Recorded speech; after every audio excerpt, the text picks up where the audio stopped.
7 novembre 1961, 23h47, un appartement exigu du troisième étage dans un bloc de briques rouges à Arlington, Virginie, où l'air froid de l'automne s'infiltre par les fissures des châssis de fenêtres bon marché et où le tic-tac obsédant d'une horloge murale bon marché, héritée d'un grand-oncle, semble accélérer à mesure que les minutes s'étirent comme une lame émoussée sur la peau. Vous êtes assis là, Robert Harlan, employé de bureau banal chez un assureur du centre-ville, les doigts crispés autour d'une tasse de café tiède qui a depuis longtemps perdu sa chaleur, les yeux rivés sur la porte d'entrée dont la peinture écaillée gondole sous l'humidité persistante, et chaque craquement du plancher dans le couloir désert fait bondir votre cœur, car elle est en retard. Encore une fois, votre femme, Evelyn, avec son sourire impeccable et ses excuses murmurées sur des réunions tardives à l'hôpital où elle travaille comme infirmière, mais ce soir, le téléphone a sonné 2 fois sans qu'elle réponde, et le récepteur, reposé trop doucement, a laissé un silence qui suinte comme du poison dans les murs tapissés de papier peint fané aux motifs floraux décolorés. La lumière jaunâtre de l'ampoule nue au plafond bourdonne faiblement, projetant des ombres allongées sur le linoléum usé, et dehors, au-delà de la vitre embuée, les phares d'une voiture solitaire balaient la rue vide, ralentissant imperceptiblement devant l'immeuble avant de s'éloigner dans un ronronnement étouffé, vous laissant avec le doute qui ronge, car hier, en lavant son manteau, vous avez trouvé un ticket de bus pour Georgetown, un quartier qu'elle n'évoque jamais, et une odeur ténue de cigarettes russes, ces sobranies noires qu'elle prétend détester depuis la guerre. Le tic-tac reprend de plus belle, implacable, et vous vous levez enfin, les jambes engourdies par l'attente qui a duré 1 heure, 2 peut-être, le temps s'étirant en une éternité de suspicions accumulées comme des couches de poussière sur les étagères du salon exigu où trône une radio Philco aux ondes courtes muettes depuis des mois, ses boutons jaunis par les touches répétées. Vous marchez jusqu'à la fenêtre, écartez le rideau de dentelle jaunie qui filtre la lueur orangée des réverbères, et scrutez la rue déserte, où les feuilles mortes tourbillonnent sous un vent froid venu du Potomac, imaginant chaque ombre comme un agent en planque, un de ces silhouettes anonymes que les journaux décrivent dans les affaires d'espions, ces traîtres qui vendent des secrets pour des roubles invisibles. Evelyn rentre enfin à minuit passé, la clé gratte dans la serrure avec une hésitation infime, un demi-tour trop long, et elle entre, le visage pâle sous son chapeau incliné, les joues rougies par le froid ou par autre chose, murmurant un « Désolé, chérie », une urgence à l'hôpital, un patient en crise, tandis que ses yeux glissent vers la cuisine sans vous croiser vraiment, et vous hochez la tête, forçant un sourire qui tire sur vos traits fatigués. Mais votre main effleure son sac à main abandonné sur la table, un poids inhabituel dedans, un rouleau de pellicule peut-être, ou un message plié en 4, et le silence s'installe entre vous comme un fil tendu prêt à rompre, seulement rompu par le bruit distant d'un train de fret traversant la nuit. Les jours suivants s'écoulent dans une brume de routine piégée, où chaque matin, à 6h45 précise, le réveil grince dans la pénombre de la chambre aux murs minces qui laissent filtrer les murmures des voisins. Et vous vous levez le premier, préparant le café dans la cuisine, où la cuisinière à gaz siffle avec une flamme bleue, instable, observant Evelyn qui somnole encore, son bras jeté en travers de l'oreiller. Mais ce matin-là, le 9 novembre, alors qu'elle se douche, l'eau cascadant bruyamment derrière la porte close, vous fouillez son tiroir de chevet, les doigts tremblants sur les lettres anodines de sa sœur à Pittsburgh. Mais au fond, glissé sous un mouchoir brodé, un carnet aux pages noircies de chiffres alignés comme des codes de Morse, 47, 22, 9, répétés en variations subtiles, et votre cœur cogne si fort que vous reculez, le carnet en main, imaginant les bureaux sombres du KGB à Moscou, où un officier au visage impassible déchiffre ces mêmes notations sur un télétype cliquetant sous des néons froids. Elle sort de la salle de bain enveloppée dans une serviette, les cheveux goûtant sur le parquet qui craque, et vous rangez précipitamment le carnet, le souffle court, feignant de nouer votre cravate devant le miroir fêlé. Mais le doute s'est planté là, une graine de paranoïa qui gonfle à chaque tic-tac de l'horloge, à chaque appel téléphonique qu'elle prend dans le couloir, la voix baissée en un murmure pressant que les murs ne parviennent pas à étouffer complètement.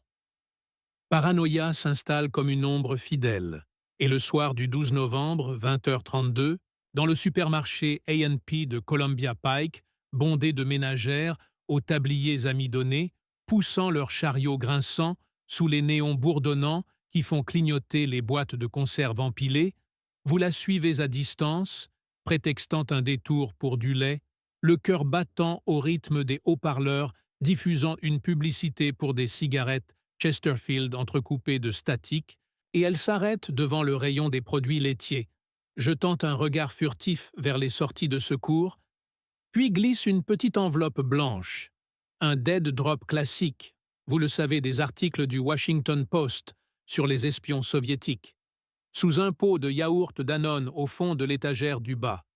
Ses doigts gantés d'un geste fluide trop entraîné pour une simple infirmière, et vous reculez derrière un pilier de caisse de fruits, la sueur perlant sur votre front malgré l'air frais du réfrigérateur ouvert à proximité, sentant le poids des regards invisibles, des caméras fantômes ou des agents du FBI planqués dans les allées, attendant le prochain ramassage. Elle repart sans se retourner, son panier oscillant innocemment, et vous achetez votre lait les mains moites sur le comptoir où la caissière mâche son chewing-gum avec un claquement indifférent. Mais dehors, sous la pluie fine qui tambourine sur le parking asphalté, vous revenez sur vos pas, récupérez l'enveloppe d'un geste qui vous semble filmé par mille yeux, et à la maison, sous la lampe du salon qui projette une lueur verdâtre sur la table de formica, vous l'ouvrez. Une microfilm minuscule, des équations balistiques sur des missiles Jupiter, volés sans doute d'un contact au Pentagone, et le monde bascule dans un silence assourdissant, rompu seulement par le bourdonnement du réfrigérateur adjacent.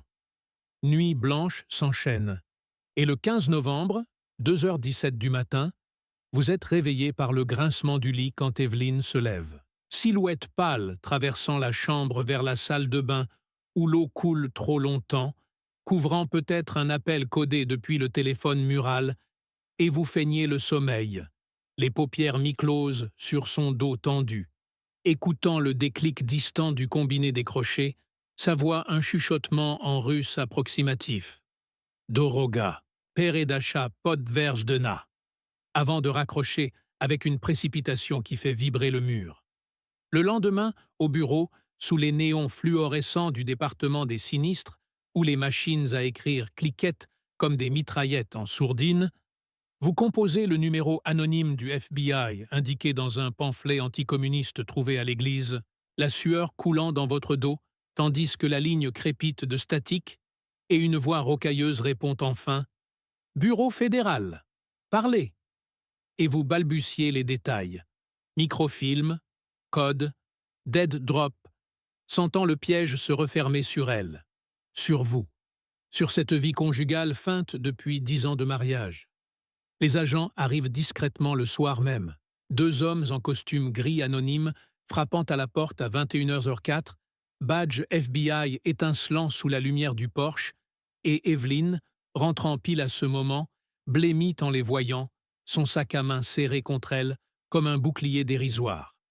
Interrogatoire commence dans le sous-sol humide de l'immeuble du FBI sur E Street, Washington, le 16 novembre à 4h22, où l'air sent le tabac froid et la sueur rance, les murs nus de béton suintant sous les néons qui bourdonnent sans relâche, et Evelyn est assise sur une chaise métallique, aux pieds boulonnés, menottée lâchement face à l'agent spécial Harlan Crow, un quinquagénaire au regard d'acier forgé par des années de chasse au rouge, qui allume une Lucky Strike, la fumée s'élevant en volute paresseuse vers le plafond bas tandis qu'il déroule la pellicule sur un projecteur 35 mm improvisé. Les schémas de missiles projetés en surimpression sur son visage impassible. Depuis quand, Evelyn? 1953? Le réseau Portland? Les illégales du KGB qui vous ont recruté à l'hôpital de New York après votre veuvage bidon? Demande-t-il d'une voix monocorde, laissant le silence s'étirer comme une lame. Et elle fixe le sol carrelé craquelé, les lèvres pincées. Mais une larme trahit le masque, glissant lentement tandis que le magnétophone tourne avec un cliquetis hypnotique, enregistrant chaque souffle, chaque hésitation. Vous, Robert, êtes dans la pièce d'à côté, derrière un miroir sans teint embué, les poings serrés sur une tasse de café amer offerte par un agent subalterne, observant son effondrement progressif. La femme que vous aimiez se craqueler sous la pression inexorable, avouant enfin les dead drops hebdomadaires au parc de Rock Creek, les transmissions radio par ondes courtes à 14 heures précises sur 725 Hz, les paiements en diamants cachés dans un coffre à la gare Union Station. La révélation s'étire sur des heures, le soleil se levant pâle sur les barreaux des fenêtres hautes, et Crow pousse plus loin, décrivant les filatures de la Stasi alliée aux soviétiques, les safe houses à Baltimore où elle rencontrait son handler, un certain Victor, au passeport canadien bidon, et Evelyn craque complètement à 7h13, sanglotant que c'était pour l'argent au début, pour sortir de la misère post-guerre, mais que l'idéologie l'avait rattrapée, les promesses d'un monde sans capitaliste, et vous sentez la trahison vous ronger de l'intérieur, imaginant les nuits où elle rentrait avec des bleus discrets, attribués à des chutes, mais en réalité des signaux de reconnaissance lors de brush pass dans les couloirs de métro. Les agents fouillent l'appartement ce même jour, à 11h47, sous vos yeux hébétés, retournant les coussins du canapé, arrachant les plaintes où un émetteur radio miniature est dissimulé, ses antennes fines reliées à une prise électrique sabotée, et le quartier s'emplit de rumeurs, les voisins chuchotant derrière leurs rideaux, sentant l'odeur âcre de l'enquête qui imprègne l'air comme une brume toxique. Conséquences rampent inexorablement, et les semaines suivantes, décembre 1961, vous vivez sous surveillance résiduelle, le téléphone sonnant à heures indues avec des clics suspects sur la ligne, des voitures anonymes stationnant en double file devant l'immeuble, phare éteint dans la nuit noire, et Evelyn est transférée à une prison fédérale près de Lewisburg, Pennsylvanie, où les visites se déroulent dans une salle aux tables rivetées, séparées par des grilles métalliques froides, ses yeux cernés vous fixant à travers le plexiglas rayé, murmurant des excuses entrecoupées de hoquets. « Je t'aimais, Robert. Mais ils avaient à mes parents à Moscou, des otages invisibles. Et vous quittez ces parloirs avec le goût de la trahison en bouche, le dossier judiciaire s'épaississant de témoignages. Un collègue du Pentagone identifié comme source, un réseau de 5 agents démantelés grâce à vos soupçons nés d'un ticket de bus anodin. Paranoïa persiste, même après le procès en février 1962, où le juge fédéral prononce 20 ans dans une salle d'audience aux lambris sombres, flashes des photographes crépitant comme des tirs, et vous rentrez seul dans l'appartement vidé de ses affaires, les murs nus résonnant de silences accusateurs, allumant une cigarette qui brûle jusqu'au filtre sans vous réchauffer, entendant encore le tic-tac de l'horloge qui ne s'arrête jamais. Surveillance ne s'arrête pas là. Des mois plus tard, en mai 1962, 1h55 du matin, une enveloppe anonyme glisse sous votre porte, poste marqué Ottawa, contenant une photo floue d'Evelyn en compagnie d'un homme barbu dans un café de Montréal, datée d'il y a 10 ans, et vous appelez le FBI à nouveau, la voix tremblante dans le combiné froid, apprenant que le handler Victor a fui derrière le rideau de fer, mais que des filatures continuent, des wiretaps sur vos lignes, des agents en civil croisant votre chemin au supermarché, hochant imperceptiblement la tête en passant dans les allées au néon froid. Vie quotidienne se fissure.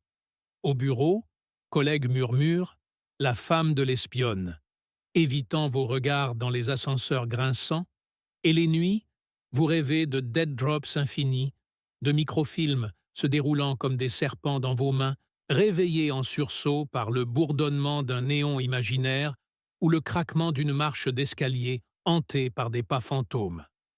Evelyn écrit des lettres depuis sa cellule, papier pelure fin taché d'encre bleue, décrivant les routines carcérales. Lever à 5h45, comptage sous les projecteurs, promenade dans une cour entourée de miradors où les corbeaux croassent comme des signaux codés. Et vous lisez ces lignes à la lumière d'une lampe de chevet qui tremble légèrement, sentant le poids de la trahison mutuelle. Car en l'espionnant, n'avez-vous pas trahi à votre tour cet amour fin? Années s'étirent en un lent supplice psychologique. Et en 1964, lors d'une libération conditionnelle contestée, Evelyn réapparaît brièvement dans un motel anonyme sur la route 66, escortée par des marshals au visage de pierre, pour une confrontation finale où elle avoue tout. Recrutée par le KGB en 1949, lors d'un voyage à Paris, formée aux techniques de tradecraft dans une ferme près de Moscou sous la neige éternelle, renvoyée aux États-Unis comme sleeper agent, dormant pendant 8 ans avant activation via un appel codé sur Radio Moscou. Vous écoutez, assis sur un lit au drap raide, sentant le désinfectant. Le ventilateur de plafond tournant paresseusement au-dessus, projetant des ombres tournoyantes sur les murs lambrissés, et elle tend une main que vous ne prenez pas, ses yeux implorant un pardon impossible, tandis que dehors, la nationale vrombit de camions invisibles, chacun potentiellement une filature. Le divorce suit en 1965, papier signé dans un bureau au store baissé où un avocat fédéral supervise, et vous déménagez dans un studio anonyme à Fairfax, changeant de nom légalement. Mais la paranoïa colle à la peau comme une seconde ombre, chaque téléphone sonnant évoquant des wiretaps persistants, chaque voisin un possible taulard ou agent double. Après coup résonnent indéfiniment. En 1968, un article du New York Times mentionne l'affaire Harlan comme un cas modèle de contre-espionnage civilian, déclenchant des lettres anonymes chez vous, certaines avec des relents de menaces soviétiques. Tu as vendu ta femme pour des miettes. Posté de Toronto ou Mexico, et le FBI renforce la protection. Une Lincoln noire stationnant sporadiquement sous vos fenêtres, phare perçant la nuit comme des yeux inquisiteurs. Vous prenez l'habitude de marcher des heures dans les parcs déserts de Rock Creek, là où elle faisait ses drops, fouillant du regard les bancs moussus, imaginant les fantômes d'agents passés, le Potomac coulant sombre sous les ponts éclairés au sodium, et un soir d'hiver 1970, 22h41, un appel anonyme en russe guttural vous prévient « Elle parle encore, à la prison, tes secrets aussi », ravivant la terreur que votre propre vie ait été infiltrée, que chaque incohérence quotidienne, un collègue trop curieux, un colis non réclamé à la poste, soit le signe d'une double vie parallèle. Vie s'achève en un lent effacement, cigarettes consumées jusqu'au filtre sur des tables solitaires, horloge tic-tacant dans des appartements successifs où les murs semblent toujours écouter, et la guerre froide, avec ses silences paranoïaques, laisse son empreinte indélébile. Un mari transformé en ombre d'un amour trahi par un ticket de bus, une odeur de tabac étranger, un retard de minuit qui a tout fait basculer. Daradubebu. Acte 2. Les échos posthumes. Votre cœur lâche en 1984. Un infarctus banal dans un dîner de Georgetown, tasse de café froid devant vous, le Washington Post ouvert sur une nécrologie minimale. Homme d'affaires discret, survivant du siècle. Chan, sans mention de l'affaire. Mais les funérailles sont surveillées. 2 hommes en imperméable gris près du cimetière d'Arlington, jumelles discrètes, et votre fils, Mark, 28 ans, cadre en assurance à Denver, remarque les plaques minéralogées du Maryland, murmure à sa femme « Papa avait raison, il ne lâche jamais ». Mark hérite du studio de Fairfax, encore imprégné de votre odeur de tabac blond et de peur rance, et parmi les factures jaunies, il trouve un coffre-fort mural, combinaison 1963, l'année du mariage, contenant un dossier manuscrit, schéma de filature, Numéro de téléphone soviétique rayé, photo floue d'une femme aux cheveux roux sur un banc de Rock Creek, pas votre épouse, mais une autre, l'instructrice, avec une note de votre main. Elle savait pour les drops. Moi aussi. Paranoïa post-mortem. Marc sent le sol se dérober. Appelle le FBI. Ligne sécurisée héritée. Mais l'agent, voix lasse d'un vétéran de l'anglais, ricane. Votre père était clean, gamin. C'était elle, la taupe. Laissez les morts enterrer leurs morts. Pourtant, les lettres reprennent, postées de Prague cette fois, après la chute du mur. Le fantôme de Harlan rit encore. Tes archives brûlent mal. Marc déménage sa famille dans le Midwest, vend l'appartement, mais les rêves le hantent. Votre silhouette voûtée, marchant sous les réverbères sodiques, chuchotant « Vérifie les lignes ». Et un soir de 1991, lors d'un voyage d'affaires à Berlin, il croise un vieil ex-KGB dans un bar enfumé, tatouage d'aigle bicéphale au poignet. Ton père? Un pion utile? Ta mère? Une légende? Et toi? Le verre se brise dans sa main, sans mêler à la bière, et il rentre, jurant de tout oublier. Mais l'histoire ne pardonne pas. En 1995, avec les archives Venona déclassifiées, un livre sort. Ombre rouge sur le Potomac, chapitre 7 dédié à l'affaire Harlan, citant vos promenades nocturnes comme preuve de collaboration passive. Le mari complice par silence. Marc porte plainte, mais les avocats fédéraux étouffent. Sécurité nationale. Il change de nom, s'installe en Arizona, sous un soleil impitoyable qui brûle les ombres. Pourtant, chaque cactus dressé évoque un sniper. Chaque appel manqué, un dead drop manqué. La guerre froide s'achève officiellement en 1991, mais ses filaments s'accrochent. Votre petite fille, née en 2000, trouve en fouillant le grenier un ticket de bus froissé, daté de cette nuit fatidique de 1963, odeur de tabac étranger encore perceptible, et pose la question innocente. « Grand-père, c'était qui, la dame du retard ?» Le cycle recommence, paranoïa en héritage, un amour trahi qui traverse les générations comme un virus latent, chaque minuit un potentiel basculement, chaque ombre une filature éternelle. Fin ou simple interlude avant le prochain appel guttural. Acte 3, écho numérique 2023. La petite fille, appelons-la Lena, yeux verts, héritée de nulle part, codée en double hélice comme un message chiffré, grandit sous le ciel pixelisé d'Arizona. 2023. L'IA fouille les abysses du web, ChatGPT réécrit l'histoire en temps réel. Mais le ticket de bus reste muet, relique analogique dans un monde de deepfake. La dame du retard, murmure-t-elle à 16 ans, smartphone en main, uploadant la photo sur un forum obscur de cryptographie amateur. Venona Leaks. Churn Cold War Ghosts. Les bots répondent d'abord par des mèmes, puis un DM anonyme clignote. Brûle ça, vérifie les métadonnées. Elle rit, ado invincible. Mais le lendemain, son feed explose. Algorithme qui la cible, pub pour des VPN russes, suggestion de podcast sur les taupes du Potomac. Marc, vieilli en ombre courbée sous les cactus, attrape le téléphone. Lena, supprime tout. Trop tard. Un colis arrive sans expéditeur, timbre holographique pragois. Une clé USB gravée Harlan 2.0. Bourrée de scans jaunis. Vos lettres décryptées par un NSA whistleblower exilé à Snowdenville, révélant non pas une taupe soviétique, mais un double jeu orchestral.